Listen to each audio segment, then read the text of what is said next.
24 décembre, donc ça a dû contribuer un petit peu à me faire aimer la fête. Quand j'étais petite, c'était des grosses réunions de famille, c'était très important, on se retrouvait tous ensemble. Donc vraiment des moments conviviaux, des moments de fête. Et donc je me suis intéressée au personnage à l'âge de 4 ans. Tout d'abord, savez-vous par où passe le Père Noël pour distribuer les cadeaux? Qui veut du sable d'or?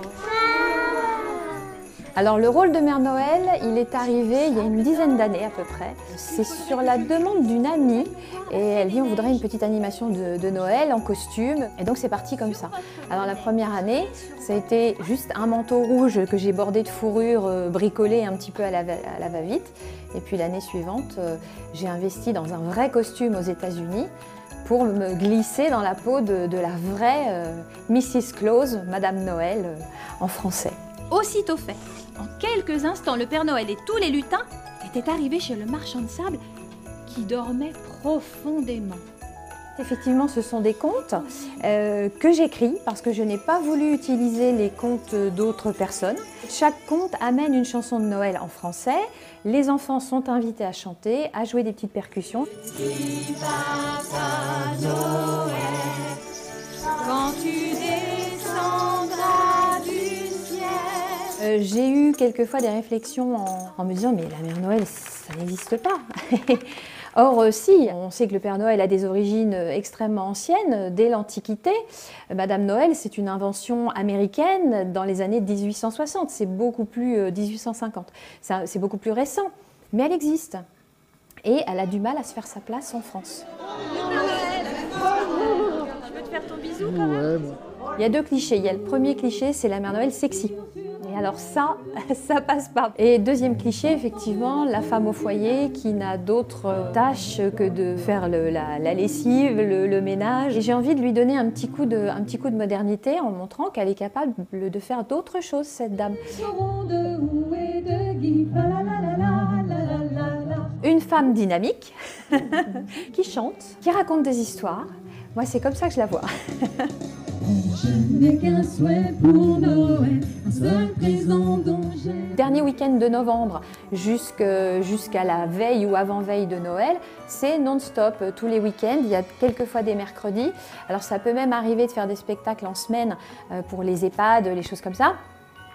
Donc ça veut dire organiser mon planning de travail pour pouvoir être disponible, mais je louperais ça pour rien au monde.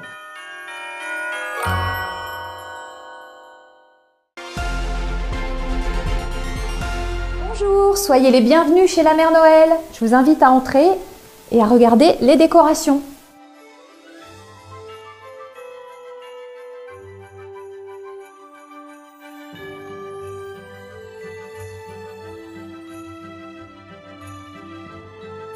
Et on a ici des Pères Noël des années 1900, 1920.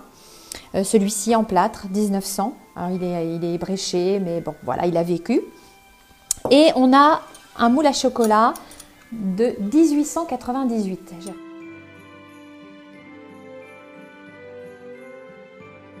Je veux la défendre parce que, alors, particulièrement en Bretagne, j'ai entendu des gens dire qu'elle n'existait pas.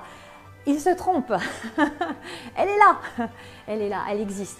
Ce ne sera jamais une star comme son mari, mais j'ai envie de féminiser un petit peu Noël. Il ne faut pas imaginer que c'est simplement une fée du logis. Je pense qu'elle a plein de choses à dire, cette dame. Pourquoi les contes s'appelaient aux enfants? C'est parce que c'est merveilleux. Donc Noël, c'est merveilleux. C'est de la magie, c'est du partage. C'est surtout du partage.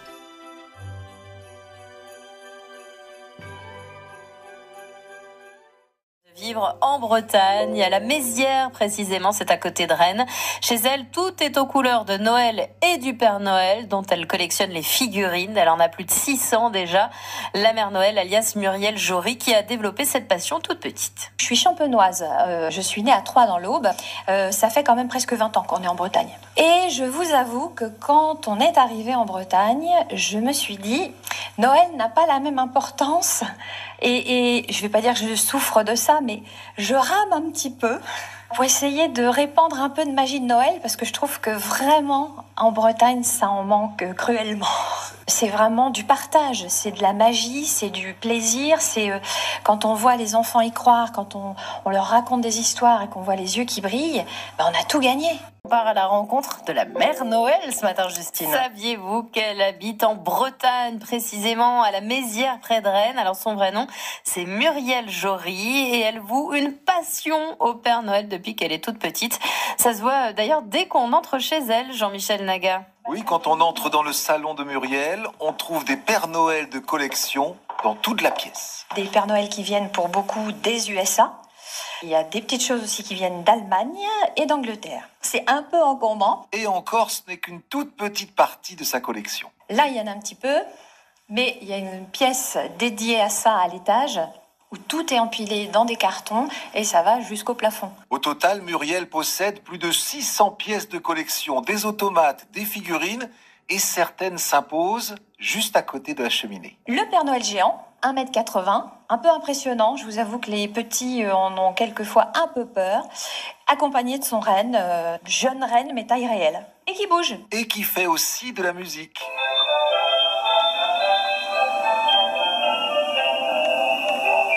Muriel aime tous les Pères Noël, sauf celui de Coca-Cola. C'est pas celui qui m'intéresse le plus, parce que c'est quand même très commercial. Moi, justement, je veux au contraire montrer que le Père Noël a des origines très anciennes, antiques, dans la mythologie, dans le folklore, dans le monde chrétien. Je veux montrer le vrai fond du personnage. Au fil des années, elle a donc récupéré des objets très anciens et très rares. Ça, c'est un livre de 1880 avec de très très jolies gravures et j'ai un ami qui me l'a restauré entièrement. Et ça, c'est ce qui me plaît beaucoup, c'est que ça a vécu, il y a des petits enfants qui ont touché les pages, il y a des petits doigts sucrés qui ont laissé des traces, donc c'est touchant. Et Muriel va fêter ses 50 ans ce 24 décembre. Le même jour que le Père Noël, puisque le Père Noël moderne, il est né le 24 décembre 1822. Donc je dis toujours que je suis née le même jour que le Père Noël. Et Muriel, elle est originaire de Champagne, mais ça fait déjà 20 ans qu'elle vit en Bretagne. Depuis, elle a mis en place plusieurs animations pour Noël et donc en ce moment, évidemment, elle ne chôme pas. À partir de fin novembre jusqu'à fin décembre, c'est non-stop. Des contes pour les petits à partir de 3 ans, des chansons, un spectacle de chansons, seul quelquefois et si possible en trio avec mon mari et une amie. J'essaie de faire connaître un petit peu la Mère Noël. La Mère Noël, elle sait chanter, elle sait raconter des histoires, elle sait les écrire et les raconter. Donc je veux que cette dame prenne sa place. Ça marche très bien, ça marche très bien. Tout n'est pas bénévole, mais il y a quand même une grosse partie de bénévolat. Donc il n'y a pas de pression et puis le plaisir, simplement le plaisir. La Mère Noël au micro France Bleu Armorique de Jean-Michel Naga, une chronique qu'on retrouve sur francebleu.fr. Dans le journal de 9h tout à l'heure.